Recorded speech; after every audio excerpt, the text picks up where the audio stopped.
Buenas tardes, cuando son ahora mismo las 6 de la tarde arrancamos nuestro espacio Un poco de Derecho de Marín y Mateo Abogados y hoy saludamos a un compañero que hacía tiempo que no veíamos con nosotros, que es Juanjo Martín. Muy buenas tardes, ¿qué tal estás? Hola José, ¿qué tal? Buenas tardes. Un placer saludarte a ti y a todos tus oyentes. Igualmente. Bueno, hoy tenemos un tema bastante interesante porque siempre pues cuando pasa la defunción de un ser querido, de un familiar y tenemos que hacer frente a la herencia, pues nos olvidamos de muchos cabos que hay que atar o muchos flecos o muchos trámites que hay que hacer y todo se vuelve muy complicado. Y yo creo que para eso por lo mejor es tener el asesoramiento de grandes profesionales, como es el caso de Marín y Mateo Abogados, para que nos ayuden precisamente con esto. Cuéntanos. La verdad que cuando viene la gente al despacho está un poco perdida, Ujú. principalmente por la pérdida del ser querido y después porque Claro. no saben muy bien cómo actuar en estos casos. Ujú. Entonces nosotros, evidentemente, realizamos toda la gestión para que la persona en cuestión no se tenga que preocupar absolutamente de nada. Y bueno, comenzando un poquito con lo que necesitamos, lo primero que se necesita es el certificado de defunción, certificado literal de defunción. Con este certificado nosotros podemos solicitar en el Ministerio de Justicia tanto certificado de últimas voluntades como el certificado de seguros de vida. ¿Para qué sirven estos certificados? Estos certificados son primero y principal para acreditar si la persona tenía testamento. Con el certificado de últimas voluntades se acredita si la persona otorgó o no otorgó testamento. En caso de haber otorgado testamento, el último testamento que otorgó es el válido. Nos podemos encontrar con una lista de testamentos, pero únicamente el último es el válido. Entonces, en ese caso, habría que comprobar si es la copia simple o la copia autorizada. En cuestión de la copia simple es a meros efectos informativos, es decir, una persona puede en la vida otorgar tantos testamentos como quiera. Entonces, la copia simple es únicamente para abaratar los costes que puede producir el otorgar ese testamento. En cuanto a la copia autorizada, que como digo es la necesaria para realizar los trámites posteriores, se tiene que solicitar bien en el notario donde se otorgó el testamento, Ujú. bien en el colegio notarial si han pasado más de 25 años desde que se otorgó ese testamento. Aquí en Valencia lo tenemos, por ejemplo, en la calle Pascual y Genís, número 21, que era el antiguo edificio de la Bolsa, y ya con esta copia autorizada ya podemos empezar a realizar los trámites. El segundo certificado que solicitamos, que también expide el Ministerio de Justicia, es el certificado de seguros de vida. Ahí vendrá si la persona tenía algún seguro vigente a la fecha de fallecimiento. Normalmente nos hemos encontrado con sorpresas que los familiares no sabían que existía ese testamento, ese seguro, y nos hemos encontrado con que habían esos seguros. Cabe resaltar, que se me ha olvidado Ujú. decirlo, que en caso que la persona no hubiese otorgado testamento, es necesario realizar la declaración de herederos. ¿Qué es la declaración de herederos? No es más que el documento oficial, el documento legal que sustituye el testamento cuando la persona que ha fallecido carecía de él. Para realizar esta declaración de herederos tenemos que acudir al notario. El notario tenemos que acudir con dos testigos, evidentemente acreditando el fallecimiento de la persona con el certificado de función, el certificado de últimas voluntades que de una manera fehaciente demostramos que no había otorgado testamento, y entonces el notario lo que hace es abrir el acta de declaración de herederos. Esos dos testigos lo que tienen que hacer es, de alguna manera, pues eso, atestiguar la situación personal del fallecido, que si estaba casado, si era viudo, tenía hijos, no tenía hijos, etcétera. Y cabe resaltar que claro, como comprenderéis, estos testigos no pueden ser unos interesados directamente en la herencia ni familiar de los interesados. Una vez han transcurrido 20 días hábiles, que aproximadamente es un mes natural, el notario cierra el acta de declaración de herederos y ya se nombra herederos a quien esos testigos han dicho que podrían ser los herederos, aparte de la documentación, como he dicho anteriormente, que demuestre fehacientemente el parentesco que pueden tener mediante libro de familia, mediante los DNIs, etcétera. Una vez se ha realizado esta declaración de herederos o este testamento, ¿qué tenemos que hacer? Tenemos que hacer un inventario de los bienes de la persona que ha fallecido. En este caso, acudiríamos al banco. ¿Con qué documentación tendríamos que acudir? Con el certificado de función, el de últimas voluntades que acredite que tenía o no tenía testamento y, en su caso, con el testamento o, como he dicho, con la declaración de herederos. De esta manera se le comunica al banco el fallecimiento de la persona y desde ese momento bloquea la cuenta. Y aquí cabe resaltar que hay bancos que bloquean el 100% de la cuenta y otros bancos que bloquean la mitad de la cuenta porque entiende que esa cuenta puede ser ganancial y la persona que queda, el cónyuge que queda vivo, se le llama el cónyuge superstite, puede tener unos gastos, evidentemente, para vivir. Entonces, lo que nosotros aconsejamos, de alguna manera, es que dispongan de parte de capital, estando evidentemente todos los herederos de acuerdo, para poder hacer frente a los gastos de ordinario, para hacer frente incluso a los gastos de la aceptación de la herencia, si por algún motivo careciesen de dinero. Entonces se puede disponer del capital, como digo, siempre y cuando estén todos los herederos de acuerdo, hasta el bloqueo de la cuenta. Hay gente que también se preocupa por el tema de los recibos que pueden estar domiciliados. En este caso no hay ningún problema porque los recibos que estén domiciliados se siguen pagando habitualmente. Una vez hemos comunicado el fallecimiento al banco y el banco ha bloqueado la cuenta, lo que nos tiene que emitir es un certificado de saldos a fecha de defunción.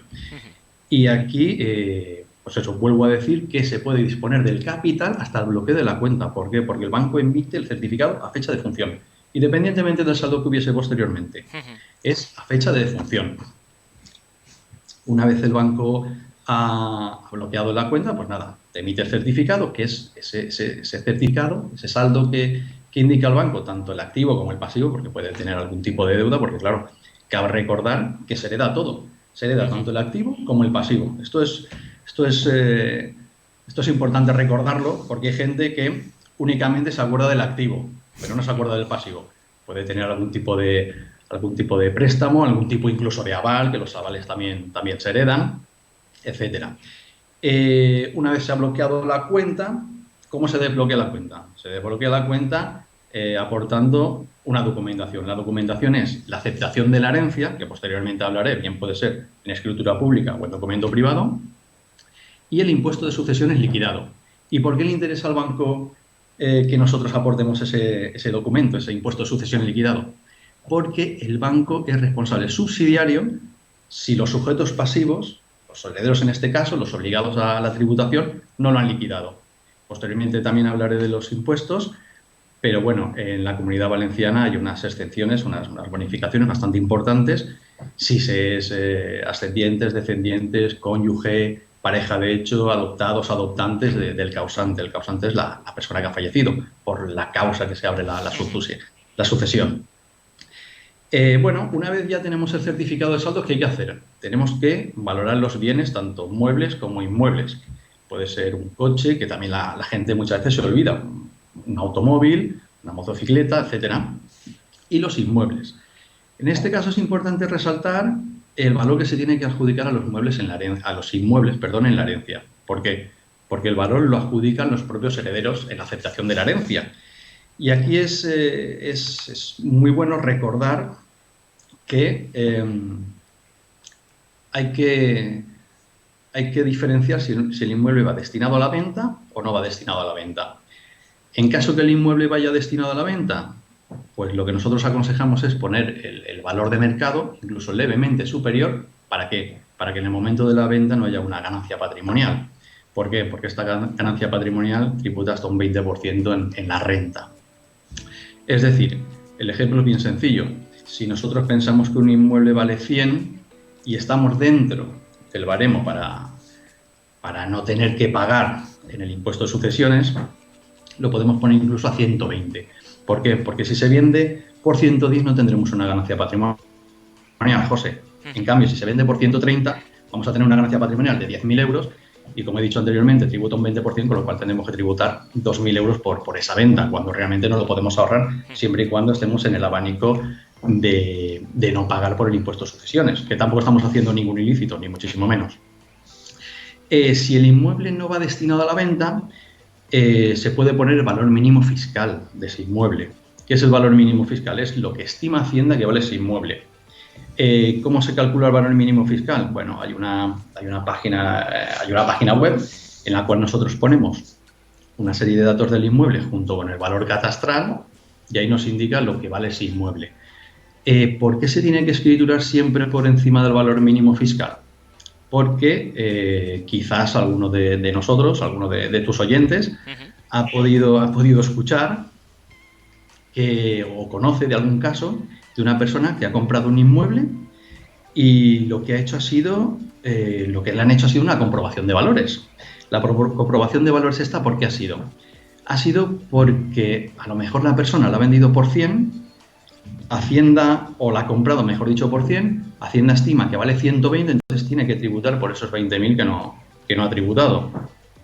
Entonces, bueno, para no cansar mucho con este tema de los impuestos, siempre y cuando se esté por encima del valor mínimo fiscal, se puede escriturar por lo que se quiera, cuidado, siempre, como digo, en el marco para no pagar por el impuesto de sucesiones. Aquí en Valencia, como he dicho anteriormente, hay una bonificación de 100.000 euros, una reducción de 100.000 euros por causante y por heredero, siempre que sea, como he dicho anteriormente, hijos, o sea, ascendientes, descendientes, cónyuge, pareja de hecho, adoptantes, adoptados, etcétera.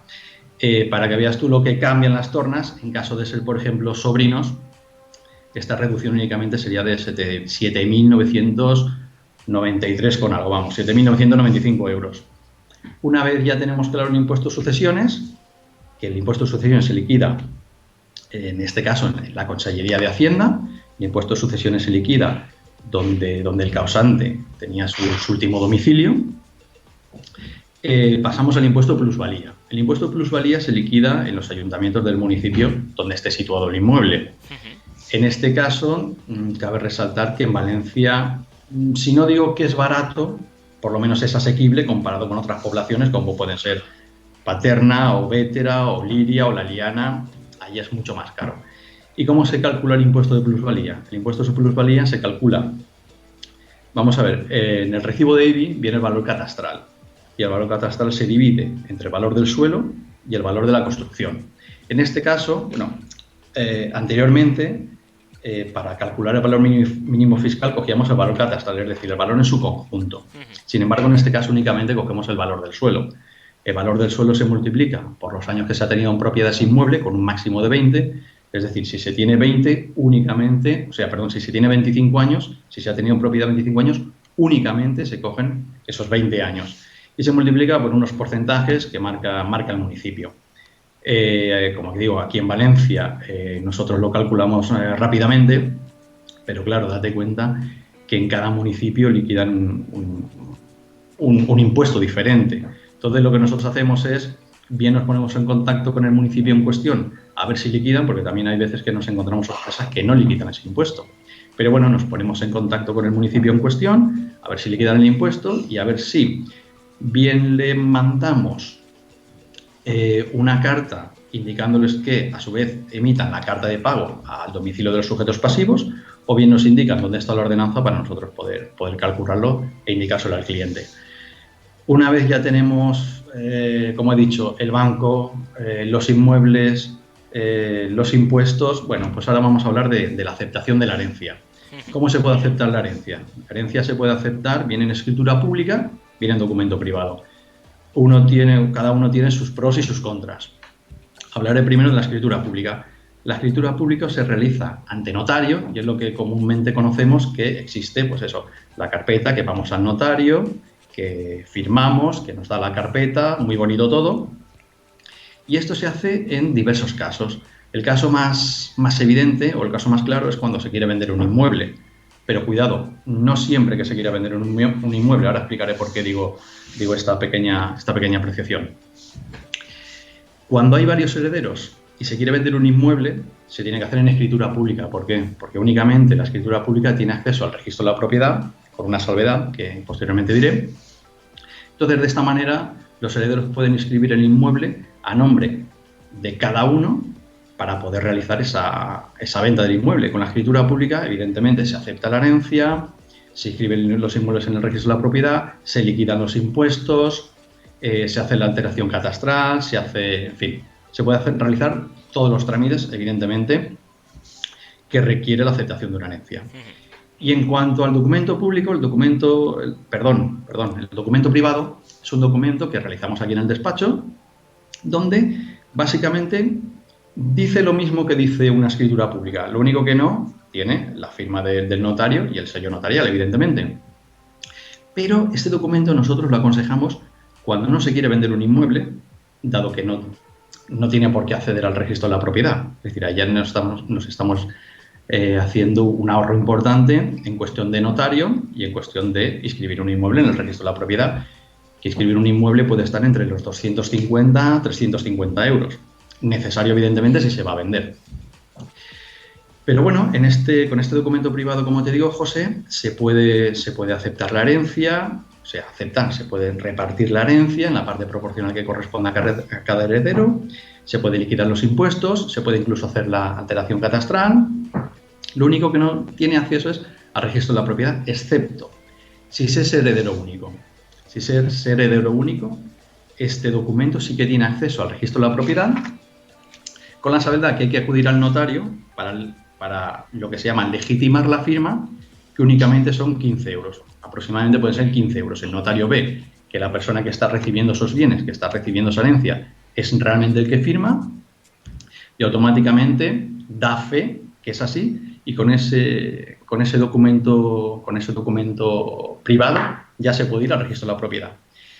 ¿Con el documento privado que sean más personas se puede ir al registro de la propiedad si quieren vender? Sí, pero lo que hay que hacer es coger el documento, llevarlo al notario, que lo eleve a público, y una vez elevado a público ya se puede inscribir el inmueble en el registro de la propiedad.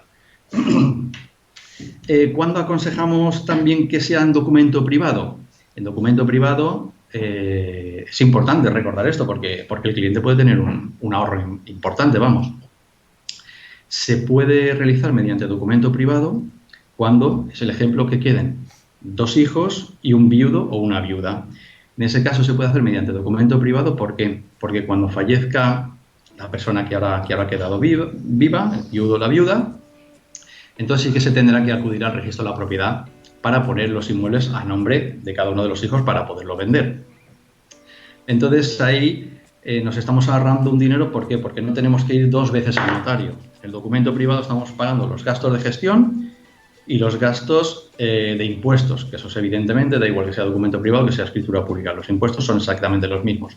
De la otra manera, en el notario, evidentemente, sin querer decir que nadie vaya al notario, por supuesto, pero bueno, se pagan los gastos de gestión, gastos de notaría, los impuestos, incluso, también como te he dicho anteriormente, la inscripción en el registro de la propiedad.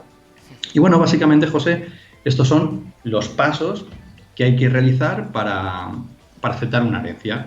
Recopilando un poquito, pues lo primero, evidentemente, los certificados. Ver si la persona ha otorgado o no ha otorgado testamento. En su caso, si ha otorgado testamento, la escritura autorizada, bien al notario que se otorgó, bien en el colegio notarial, dependiendo de los años. Si no ha otorgado, declaración de herederos, acudiendo al notario con 2 testigos que no sean familiares de las personas interesadas en la herencia, ni a su vez interesados en la herencia. Una vez tengamos esos documentos, al banco. ¿Para qué? Para comunicar el fallecimiento, que nos emita un certificado de saldos a fecha de defunción con la documentación de certificado de defunción, certificado de últimas voluntades y, en su caso, testamento o declaración de herederos. Para desbloquear impuesto de sucesión en liquidado y la aceptación de la herencia, ¿para qué? Para que el banco a cada cual le otorgue la parte que le corresponde. Una vez tenemos el certificado de saldos, los inmuebles, la escritura de los inmuebles para poder redactar bien la escritura pública, bien el documento privado, y que esos inmuebles se les dé un valor, según sea el destino a la venta o no sea la venta. Si es la venta por encima mínimamente por encima del valor de mercado, siempre estando en esos 100.000 euros, que en el caso de ser ascendientes, descendientes, etcétera, como he dicho anteriormente, se puede reducir. Y bueno, si no, el inmueble no fuese destinado a la venta, para poder rebajar un poquito ese posible pago que hay que realizar del impuesto de sucesiones, el valor mínimo fiscal.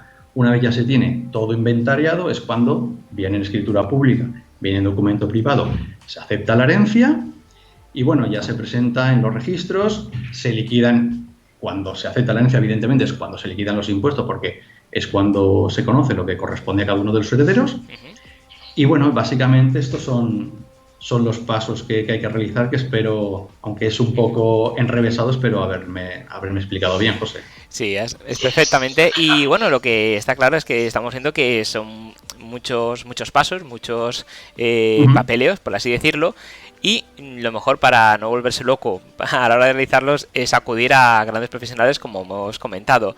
Y yo creo que el ejemplo lo tenemos con vosotros, Marín y Mateo Abogados. Entonces, para aquellas personas que necesiten vuestros servicios, en este caso, ¿cómo os pueden localizar? Pues nos pueden localizar bien telefónicamente, 98 320 96 320 28 76, bien en el correo info@marinimateo.com, bien en nuestra página web marinimateoabogados.com, o bien acudiendo personalmente a la calle Don Juan de Austria, número 38, sexto piso, puerta 10, donde las atenderemos como ellos se merecen y nosotros sabemos. Perfecto, pues muchísimas gracias, Juanjo, un placer como siempre. Gracias a Y ti. nos vemos el lunes que viene. Un saludo. Ha sido un placer, un saludo, José, muchas Igualmente, gracias. hasta luego. Hasta luego.